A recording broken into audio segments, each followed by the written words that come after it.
Good evening बच्चों। आज की क्लास में हम लोग बातचीत करने वाले हैं क्लास 11th के केमिकल बॉन्डिंग चैप्टर के बारे में। जैसा कि आप जानते हैं चैप्टर 1, 2, 3 के बाद चैप्टर 4 आता है। जो चैप्टर 4 हमारे सिलेबस में है वह चैप्टर 4 है केमिकल बॉन्डिंग। इस केमिकल बॉन्डिंग चैप्टर के बारे में हम आज आपसे डिस्कशन करेंगे कि यानी इस केमिकल बॉन्डिंग में हमें क्या क्या पढ़ना है। तो ये जो केमिकल बॉन्डिंग चैप्टर है इसके बारे में जरा गौर से चीज़ों को समझने का प्रयास करिएगा, सुनने का प्रयास करिएगा। बड़ा जानदार, बड़ा ही अच्छा चैप्टर है। आप गौर से सुनिए कि केमिकल बॉन्डिंग क्या है। सबसे पहले तो ये हमें सीखना होगा कि इस केमिकल बॉन्डिंग में क्या पढ़ना है, और जो इस केमिकल बॉन्डिंग में पढ़ना है उसको पढ़ने के लिए हमें कौन सी चीज याद करना पड़ेगा या पीछे के कौन से टॉपिक प्रिपेयर करने होंगे।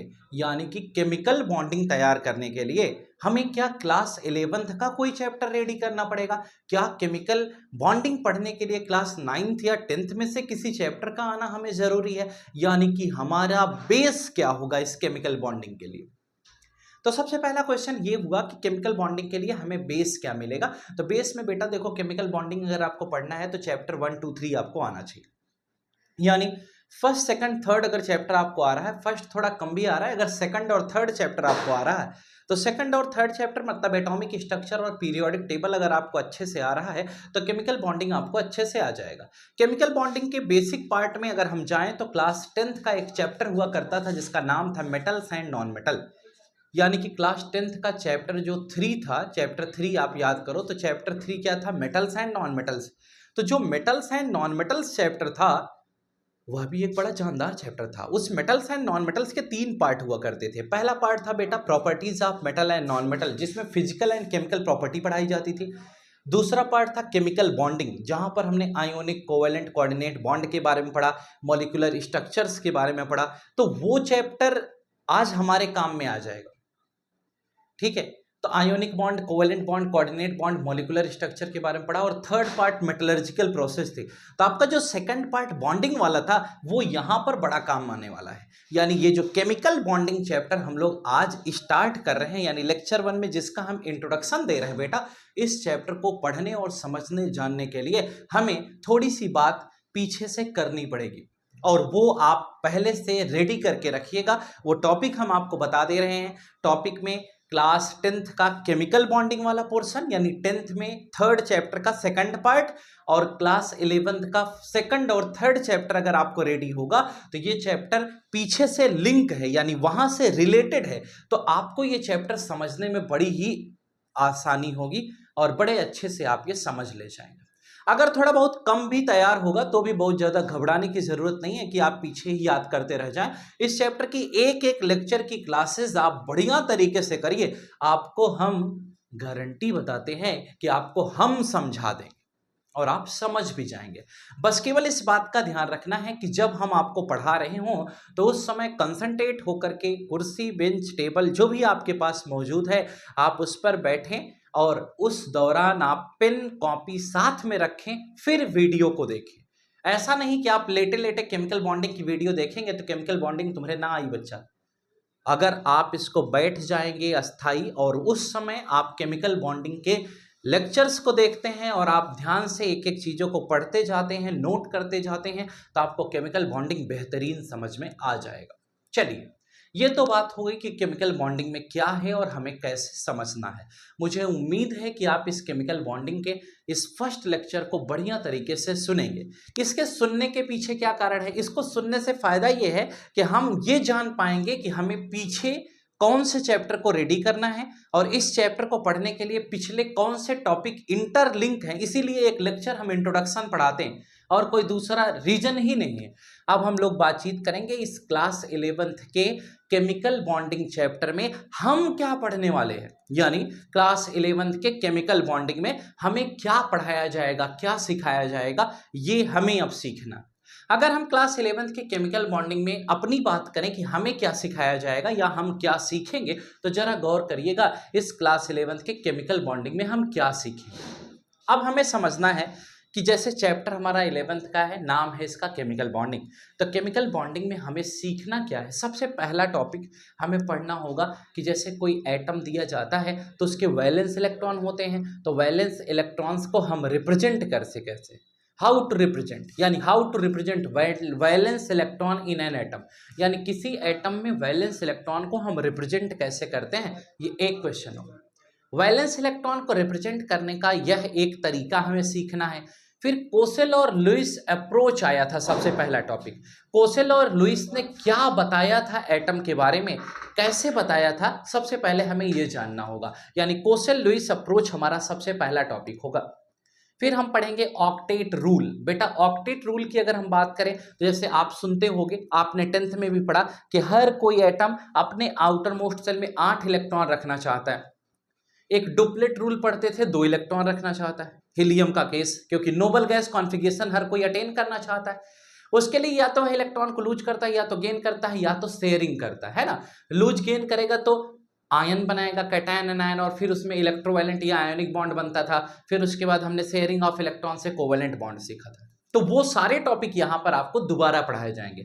और मॉलिक्यूल्स के बारे में हम पढ़े, जैसे कोई मॉलिक्यूल, कोई स्ट्रक्चर, कोई कंपाउंड बनाते हैं तो उसका स्ट्रक्चर क्या होता है, कहाँ डबल बॉन्ड बनेगा, कहाँ सिंगल बनेगा, क्यों डबल बनेगा, क्यों सिंगल बनेगा, ठीक है। फिर उसके बाद कुछ ऐसे भी मॉलिक्यूल्स का स्ट्रक्चर हमें पढ़ाया जाएगा जो ऑक्टेट रूल को फॉलो नहीं करते, यानी जिसमें हम 8 के बजाय 10 इलेक्ट्रॉन देखेंगे, 12 देखेंगे। अगर ऐसी सिनेरियो कहीं सेंट्रल एटम में बन जा रही है तो उसमें कोऑर्डिनेट बॉन्ड लगाया कैसे जाएगा, और कोऑर्डिनेट बॉन्ड आया क्यों, कोऑर्डिनेट बॉन्ड से क्या ऑक्टेट रूल फॉलो हो जाता है, फुलफिल हो जाता है। फिर उसके बाद कुछ ऐसे कंपाउंड आए जो कि कोऑर्डिनेट लगाने से भी नहीं हो पा रहे हैं, तो फिर ऑक्टेट रूल के ड्रॉबैक क्या हो गए, यानी कि क्या कमी रह गई ऑक्टेट रूल में। इस तरह के तमाम विषयों से हम इस चैप्टर को बेहतरीन स्टार्ट कर पाएंगे। ये तो अभी स्टार्टिंग पॉइंट आपको बता रहा हूं इस चैप्टर की। जब ये चैप्टर स्टार्ट हुआ तो उसके बाद अगले टॉपिक में हम गए, तो जो इसके बाद अगला टॉपिक इसका बनता है, वहां पर हमको ये सिखाया जाता है कि अगर कहीं बॉन्ड कैसे बनता है। नेक्स्ट टॉपिक में हम देखते हैं कि बॉन्ड कैसे बनता है, बॉन्ड क्यों बनता है, बॉन्ड कितना बनता है, बॉन्ड क्यों, कहाँ बनता है, बॉन्ड किसके बीच में बनता है, क्या बॉन्ड बनने से स्टेबिलिटी आएगी, अगर नहीं आएगी तो क्यों नहीं आएगी, और अगर ऑक्टेट रूल को फॉलो कैसे कराएंगे। इस तरह के तमाम विषयों पर हम लोग इस चैप्टर में बातचीत करेंगे। यहां तक इतना ही नहीं बेटा, इससे आगे बढ़ते हैं तो फिर सवाल ये खड़ा हो गया कि अगर अगर कहीं दो एटम एक दूसरे के क्लोज आ रहे हैं, पास पास आ रहे हैं, तो उसमें बॉन्ड बनेगा। अगर बॉन्ड बनेगा तो उस बॉन्ड की अपनी कुछ न कुछ लेंथ होगी। तो बॉन्ड लेंथ निकालते कैसे हैं, बॉन्ड लेंथ होती क्या है, इंटर न्यूक्लियर एक्सिस क्या होती है, एटम्स एक दूसरे से बॉन्ड बना कैसे रहे, ओवरलैपिंग क्या होती, इस तरह के भी विषयों पर बात होगी। बॉन्ड लेंथ क्या होती है, बॉन्ड एंगल क्या होता है, बॉन्ड टूटता कैसे है, बॉन्ड बनता कैसे है, बॉन्ड टूटेगा तो एनर्जी देना पड़ेगा, बॉन्ड टूटेगा तो एनर्जी निकलेगी, बॉन्ड बनाते समय एनर्जी देना पड़ेगा या एनर्जी निकलेगी। इस तरह के विषयों पर भी बातचीत होती है। यहां तक तो ठीक था, हमने बॉन्ड के बारे में जान लिया, बॉन्ड एंगल जान लिया। उसके थोड़ा सा और आगे बढ़ते हैं तो इस चैप्टर का एक बेहतरीन अच्छा पॉइंट आता है। कहा गया कि जिस मॉलिक्यूल का जो आपने शेप बनाया, क्या उसका शेप वही था। जैसे हम कहते हैं कार्बन मिल जाए, CH4 बनाना हो तो कार्बन मिल जाए, 4 हाइड्रोजन ऐसे ऐसे लगा देते हैं, क्या ऐसा ही लगेगा क्या, क्या बॉन्ड के बीच में जो एंगल है वो कैसे डिसाइड होता है, बॉन्ड में स्ट्रेन कैसे आता है, बॉन्ड में स्टेबिलिटी कैसे आती है, इस तरह के सवालों को भी देखेंगे। साथ ही साथ हम एक बहुत इंटरेस्टिंग विषय पढ़ेंगे आपके इसी चैप्टर में, जिसका नाम है पोलैरिटी ऑफ बॉन्ड। पोलैरिटी का मतलब ये होता है जैसे कहीं पर कोई बॉन्ड बन रहा है तो उस बॉन्ड में जैसे बात हुई, दो एटम आपस में कंबाइन हुए, बॉन्डिंग हुई, शेयरिंग ऑफ इलेक्ट्रॉन्स। अब इलेक्ट्रॉन पेयर बीचों बीच रहना चाहिए था, लेकिन इलेक्ट्रोनेगेटिविटी के डिफरेंस की वजह से इलेक्ट्रॉन पेयर किसी एक एटम की तरफ शिफ्ट होने लगता है, यानी हम शिफ्टिंग ऑफ इलेक्ट्रॉन पेयर पढ़ेंगे। और इलेक्ट्रॉन पेयर की शिफ्टिंग से उस पर पार्शियल पॉजिटिव और पार्शियल निगेटिव कैरेक्टर कैसे जनरेट हो जाता है, ये भी बात हम डिस्कस करेंगे। कितनी जानकारी मिलने वाली है सोचिए। पार्शियल पॉजिटिव और पार्शियल निगेटिव कैरेक्टर कैसे किसी एटम पर जनरेट हो जाता है, और कोई बॉन्ड टूट कैसे जाता है, उसमें हीट का क्या रोल होता है, थर्ड पर्सन क्या होता है, थर्ड एटम उसके कांटेक्ट में आता है तो बॉन्ड को तोड़ कैसे देता है, बॉन्ड के टूटने के पीछे कारण क्या क्या है, बॉन्ड की स्टेबिलिटी किन चीजों पर डिपेंड करती है। इस तरह के तमाम फैक्टर्स हैं जो हमारे सिलेबस में डिस्कस होंगे। साथ ही एक बड़ा इंटरेस्टिंग टॉपिक है जिसका नाम है फजान्स रूल। फजान्स रूल में फजान का यह कहना है कि आखिर कोई भी अगर कहीं पर बॉन्ड बनता है तो वह न 100% आयोनिक होता है न 100% कोवेलेंट होता है, यानी हर किसी आयोनिक बॉन्ड में कोवेलेंट कैरेक्टर होता है और हर किसी कोवेलेंट बॉन्ड में आयोनिक कैरेक्टर होता है, ऐसा फजान ने बताया। अगर फजान ने यह बात बताई तो किसी आयोनिक बॉन्ड में कोवेलेंट कैरेक्टर पाया कैसे जाता है, यह भी इसी चैप्टर में पढ़ेंगे। देखिए कितनी प्यारी चीज आपको बता रहा हूं, इस चैप्टर में इतनी नॉलेज मिलने वाली। हाँ लेकिन बेटा एक बात आप जान लीजिए, अगर प्रेशर लेकर पढ़ेंगे तो निपटा देगा तुम्हें चैप्टर, कोई संशय नहीं। अगर आपने प्रेशर लिया कि हरे राम इतना बड़ा चैप्टर है कैसे पढ़ेंगे, हम मर जाएंगे, हमरे तो कुछ हो भी नहीं करता, तो तुम नहीं पढ़ पाओ, श्योर है। ठीक है, ऑनलाइन में पढ़ाता हूं फिर भी आपको मैं बता रहा हूं कि ऑनलाइन टीचर्स जितने भी आपको पढ़ाते हो साफ साफ बताया करते, बहुत सरल है, आराम है, कुछ नहीं है, तुम कर। मैं फिर भी कह रहा हूं बेटा कुछ नहीं है, अगर ऐसा होता तो तुम खुद नहीं पढ़ लेते। कुछ तो है जिसकी वजह से आपको हम जैसे टीचर्स की रिक्वायरमेंट पड़ रही है, इसका मतलब कुछ तो है इसमें। और वो कुछ जो कुछ भी है उस कुछ को सीखने के लिए तुम्हें कुछ तो करना पड़ेगा ना। अगर तुम कुछ कुछ करोगे तो कुछ सीख जाओगे, और अगर कुछ भी नहीं करोगे तो कुछ भी सीख नहीं पाओगे। और ये जान लो कि अगर कोई तुम्हें ये कहता है कि बहुत आसान है, बहुत सरल है, बहुत एकदम आराम से हो जाएगा, तुम टेंशन ना लो, तो तुम टेंशन लो बेटा, क्योंकि तुम टेंशन नहीं लोगे तो होगा नहीं, और टेंशन तुम्हें लेना पड़ेगा। बिना टेंशन के तुम्हारी गाड़ी चलने वाली नहीं है, तो टेंशन लीजिए और कुछ करिए। तो बात हमारी ध्यान से सुनिए। हमने कहा कि पोलैरिटी ऑफ बॉन्ड एक टॉपिक था, उसको भी हम पढ़ लेंगे, फजान रूल पढ़ेंगे। उसके बाद फिर एक सवाल आया कि जिस मॉलिक्यूल का आज तक स्ट्रक्चर आप बनाते आए वो आप गलत बनाते थे। आप CO2 C डबल बॉन्ड हो, C डबल बॉन्ड ऐसे बना देते, H2O O लिखते थे, H दोनों बगल से लगा देते थे, CH4 C 4 हाइड्रोजन ऐसे बगल बगल लगा देते थे। अब वो सब नहीं चलेगा, उन सब का समय समाप्त हो गया है, क्योंकि अब हमें सचमुच में सीखना है कि रिपल्सन कैसे होता है। हर दो बॉन्ड के बीच में जो एंगल जनरेट हो रहा है, जैसे आप कहते हो दो रेखाखंडों के बीच के झुकाव को कोण कहते हैं हिंदी में अगर समझे तो, यानी कि हम कह सकते हैं the inclination between the two line segments is known as angle. वही कहानी यहां पर भी, कि अगर हम कहते हैं दो बॉन्ड के बीच का जो एंगल बनेगा उसी को क्या कहते हैं, बॉन्ड एंगल कहते हैं। और अगर ये एंगल कम हो जाएगा तो रिपल्सन हो जाएगा, बॉन्ड में स्ट्रेन आ जाएगा, तो ये प्रॉपर एंगल इसके बीच में होना चाहिए। कहें हाँ सर ठीक है समझ रहा हूं। बॉन्ड एंगल के बेसिस पर ही मॉलिक्यूल का शेप डिसाइड होता है।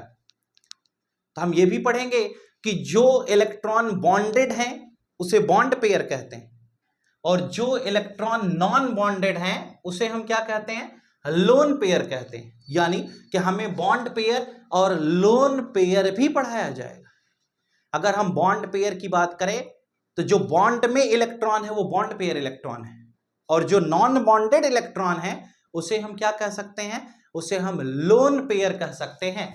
तो बॉन्ड पेयर और लोन पेयर के बारे में भी हम पढ़ेंगे कि नॉन बॉन्डेड इलेक्ट्रॉन पेयर का क्या कॉन्सेप्ट है और बॉन्डेड इलेक्ट्रॉन पेयर का क्या कॉन्सेप्ट है। फिर हम ये देखेंगे कि जो नॉन बॉन्डेड है वो बॉन्डेड को किस प्रकार से रिपेल कर रहा है और शेप में कैसा चेंज आ रहा है, यानी शेप में होने वाले चेंजेस पर भी हमारी चर्चा होगी। मुझे उम्मीद है कि आपको हमारी बात बेहतरीन समझ में आ रही होगी। और बेटा इतना ही नहीं, ये चैप्टर तो बड़ा जानदार है, इसी में एक उसके बाद शेप को पढ़ने के लिए हम पढ़ते हैं एक टॉपिक जिसे valence shell electron pair repulsion theory के नाम से जानते हैं, जहां पर हर मॉलिक्यूल्स का, छोटे बड़े मॉलिक्यूल का शेप पढ़ेंगे। अगर 3 बॉन्ड पेयर है तो कैसा शेप होगा, 2 बॉन्ड पेयर है तो कैसा शेप होगा, 1 बॉन्ड पेयर है तो कैसा शेप होगा, इस तरह के तमाम विषयों पर बातचीत करते हुए आगे की तरफ पढ़ेंगे। फिर हम पढ़ेंगे अगर बॉन्ड पेयर और लोन पेयर किसी मॉलिक्यूल में दोनों हैं तो उसका शेप कैसा होगा, यह भी हमें पढ़ना होगा। उससे थोड़ा और आगे बढ़ेंगे, हमारे पास एक अच्छा टॉपिक आता है जिसका नाम है वैलेंस बॉन्ड थ्योरी, और उस वैलेंस बॉन्ड थ्योरी के अंदर हम ये पढ़ेंगे, इसको शॉर्ट फॉर्म में VBT कहते हैं। वैलेंस बॉन्ड थ्योरी में पढ़ाया जाएगा दो या दो से अधिक एटम्स एक दूसरे के क्लोज आते कैसे हैं, अट्रैक्टिव फोर्स क्या होता है, रिपल्सिव फोर्स क्या होता है। फिर हम अगले टॉपिक में फिर पढ़ेंगे जिसमें हम बॉन्ड ऑर्डर निकालेंगे, किसी दो मॉलिक्यूल या कहीं पर बॉन्ड ऑर्डर क्या है, यानी कितने नंबर ऑफ बॉन्ड कितने बन रहे हैं। तो जैसे H2 में 1 है, O2 में 2 है, N2 में 3 है, ऐसे ही किसी और मॉलिक्यूल में बॉन्ड ऑर्डर कैसे फाइंड आउट करेंगे। फिर मॉलिक्यूलर ऑर्बिटल्स क्या होती है, बॉन्डिंग मॉलिक्यूलर ऑर्बिटल क्या होती है, एंटी बॉन्डिंग मॉलिक्यूलर ऑर्बिटल क्या होती है। यानी अगला टॉपिक होगा MOT, जहां पर हम पढ़ेंगे मॉलिक्यूलर ऑर्बिटल थियरी, और इसमें एनर्जी लेवल डायग्राम के बेसिस पर हम ये बात आपसे करेंगे कि किस प्रकार से हम किसी मॉलिक्यूल का बॉन्ड ऑर्डर कैलकुलेट करते हैं। इतना ही नहीं, इस चैप्टर में हम ये भी पढ़ेंगे कि single bond, double bond, triple bond जो बनता है उसकी 3D एनालिसिस क्या है। जैसे आपने सुना होगा कि बहुत समय पहले आपको वहां पर सबसेल का शेप पढ़ाया गया था। एस सबसेल का शेप क्या होता है, स्फेरिकल होता है, पी का डम्बल्ड होता है, डी का डबल डम्बल्ड होता है। तो जो वो शेप पढ़े थे उसके बेसिस पर हम जब बॉन्ड बनाते हैं तो ओवरलैपिंग कैसे होती है। ओवरलैपिंग मतलब जैसे एक एस ऑर्बिटल है, दूसरी एस ऑर्बिटल है, दोनों का शेप स्फेरिकल है, वो दोनों ओवरलैप करेंगे तो बॉन्डिंग होगी। एक्सटेंट ऑफ ओवरलैपिंग का मतलब होता है कि स्ट्रेंथ ऑफ बॉन्ड ज्यादा होगी, यानी कि आप कह सकते हो जितना ज्यादा ओवरलैप्ड रीजन होगा या जितना ज्यादा ओवरलैपिंग होगी बॉन्ड में उतनी ही ज्यादा स्ट्रेंथ पाई जाएगी, यानी बॉन्ड उतना ही अच्छा होगा। ये भी हमें सीखना है, यानी कि बॉन्ड की जो स्ट्रेंथ है वो किस चीज पर डिपेंड करती है, ये भी हमें सीखना होगा। तो ये तो पूरा का पूरा पोर्शन हो गया जो हमें इस क्लास में डिस्कस करना है। मुझे उम्मीद है आपको मेरी बात समझ में आ जानी चाहिए। और जब हम एक्सटेंट ऑफ ओवरलैपिंग या फिर ओवरलैपिंग ऑफ एटॉमिक ऑर्बिटल पढ़ेंगे तो वहां से सिग्मा बॉन्ड और पाई बॉन्ड की कहानी पढ़ेंगे कि सिग्मा बॉन्ड क्या होता है और पाई बॉन्ड क्या होता है। ठीक है, उसी के जस्ट आगे एक नया टॉपिक आता है जिसका नाम है हाइब्रिडाइजेशन। हाइब्रिड स्टेट क्या होती है, हाइब्रिडाइजेशन होगा क्या, sp sp2 sp3 sp3d sp3d2, इस तरह के तमाम हाइब्रिड स्टेट्स के बारे में भी डिस्कस करेंगे। और आज जो यहां डिस्कस करेंगे वो आगे बहुत काम आने वाला है। तो इस तरह के तमाम विषयों पर हमारा आपका डिस्कशन होगा। मुझे उम्मीद है कि हम आपको बेहतरीन समझा पाएंगे और आप बेहतरीन समझ पाएंगे। चैप्टर में जो भी बातें थी वो हमने आपको बता दी। एक दो टॉपिक ऐसे छोटे छोटे से हैं जैसे फॉर्मल चार्ज, रेजोनेंस स्ट्रक्चर, इस तरह के भी छोटे छोटे टॉपिक्स आपको इस चैप्टर के अंतर्गत पढ़ाए जाएंगे। ओवरऑल अगर हम इसकी पूरी एनालिसिस करें तो कोई मॉलिक्यूल कहीं पर बन रहा है तो उस मॉलिक्यूल का शेप कैसा होगा, उसमें एंगल कैसा होगा, बॉन्ड ऑर्डर कैसा होगा, लोन पेयर कितना होगा, बॉन्ड पेयर कैसा होगा, उसकी हाइब्रिड स्टेट कैसी होगी, उसमें कौन कौन सी एटॉमिक ऑर्बिटल्स ओवरलैप की हैं, इस तरह के तमाम विषयों के बारे में हम इस चैप्टर में जान पाएंगे। यानी हम ये कह सकते हैं कि अगर कहीं पर कोई बॉन्ड बना और किसी मॉलिक्यूल का फॉर्मेशन हुआ तो उस मॉलिक्यूल की कंप्लीट इंफॉर्मेशन जानने में आपको मदद मिलेगी इसी चैप्टर से। यानी कि आप उसके बारे में 100% इंफॉर्मेशन जान सकते हैं, गेन कर सकते हैं और आपको चीज़ें समझ में भी आ जाएंगी। यानी कि किसी चीज़ के बारे में कंप्लीट इंफॉर्मेशन आपको यहाँ से बेहतरीन मिल जाए। और मुझे उम्मीद है कि जो बात हम आपको समझा रहे हैं आप उसे 100% समझ पा रहे होंगे। तो ये केमिकल बॉन्डिंग बड़ा ही जानदार चैप्टर है और आज इस केमिकल बॉन्डिंग का हमने एक तरह से खाका खोल दिया है और आपके सामने इसके सभी टॉपिक्स को हमने पेश कर दिया।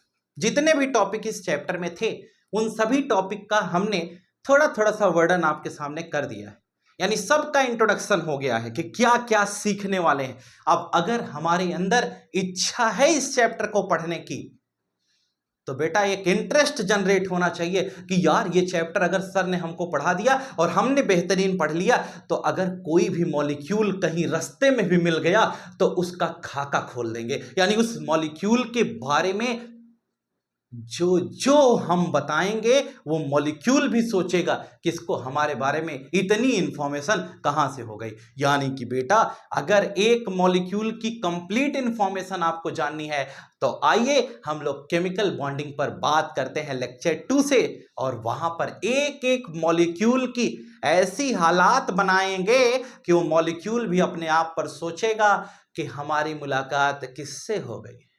तो केमिकल बॉन्डिंग एक जानदार चैप्टर है और केमिकल बॉन्डिंग के अंदर एक ऐसे कॉन्सेप्ट को सीखने वाले हैं जो कि आप पढ़ने के बाद ही आपको फील आएगा कि केमिकल बॉन्डिंग में हमने क्या सोचा था और क्या मिला। अभी तक जो केमिकल बॉन्डिंग पढ़े थे, अभी तक जो बॉन्ड, अभी तक जो मॉलिक्यूल पढ़े, वो बहुत थोड़ा सा पोर्शन पढ़ाया गया। अब जो पढ़ोगे वो आप देखोगे लेक्चर 2 से ही कि आपको कौन सी नई चीज पढ़ने को मिलेगी। तब देर किस बात की। अगर चैनल पे आज पहले दिन वीडियो देख रहे हैं, नए हैं, तो लाइक शेयर सब्सक्राइब करना ना भूलें और अपने सभी फ्रेंड्स तक ये लेक्चर, ये वीडियो जरूर शेयर करें, जिससे सभी लोग केमिकल बॉन्डिंग को पढ़ सकें।